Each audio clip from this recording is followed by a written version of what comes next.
Service Orders Part 1, Entering Service Orders.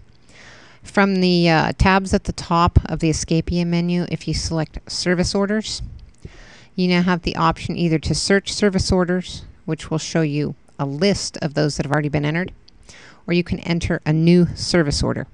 There are two categories of new service orders, and they have to be entered differently. The first category is for purchases. Those are the simplest. You simply list the unit. For example, we'll say this is for Sea Lodge J4, purchase new beach towels. So you enter the item and the unit, and you're going to want to copy it because you may need it again. We're going to build to the unit, so you simply select Sea Lodge J4 from the list. Category is a mandatory field. It's fine simply to select repairs. Priority, we just give them all a priority of medium. None of the rest must be completed, but with purchases we know David's purchasing them, so select vendor. And from the menu of vendors, Hanalei Handyman. This screen is now completed in terms of entering the order. You go to the next screen and you have to enter a task. So the task is going to be the same thing as on the previous screen. It's the J4 purchase new beach towels. There is no purchase order number. It doesn't have to be answered. When there is an actual invoice, we can assign it a purchase order number, but it doesn't have to be there. Subcategory, general maintenance is fine. Medium, priority, again, fine. The assigned to has already been filled in for us, so the task is completed. The cost, when there's an actual purchase made and it's ready for reimbursement, you're going to want to fill in the mandatory fields, which are here in bold. Now the task has been completed for us. The cost type for purchases is going to be material. The charge template for purchases is going to be vendor material. And then it will automatically fill in the remainder of the fields for us.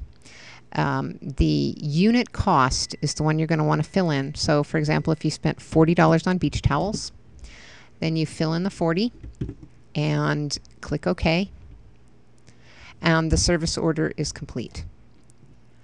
The second kind of service order, let's go to create new service order, is for labor.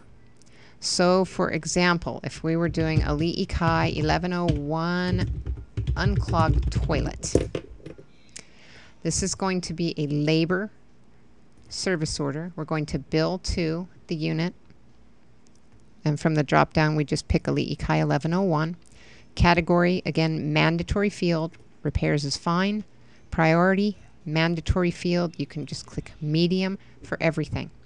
On these under assigned to, you have to select vendor, and on all labor bills you're going to select SZG rental management. This is for any labor David performs. The vendor is going to be SZG rental management. Click next to move on to the next screen. The new task we're going to enter will be, again, unclogging the toilet in Ali'i Kai 1101. Subcategory, you can call it general, you can call it plumbing, it's fine either way. Medium priority, again, that's a mandatory field, priority. And you can see it's already filled in the vendor for us, SZG rental management. Once there is an actual cost, for example, if it is an hour's labor, you're going to go to the cost field. It's filled in the task. The cost type here is going to be labor, and the charge template is going to be service order vendor labor. That's going to be true of all of the labor service orders, and it's filled in the remainder of the fields for you. The only thing left to fill in is the unit cost. So for an hour, if it's $36.41, I think is what usually comes out. So unit cost is $36.41. Click OK. Now as you can see on these, there's a markup. The actual labor charge, $36.41. Charge, $41.66. This unit cost is the amount that we're actually going to pay to David. There's a slight overage and that we use to offset other maintenance charges. So you just fill in the actual labor charge, and it automatically calculates the markup, etc. Save and complete, and you're through. That's the 2 kinds of service orders.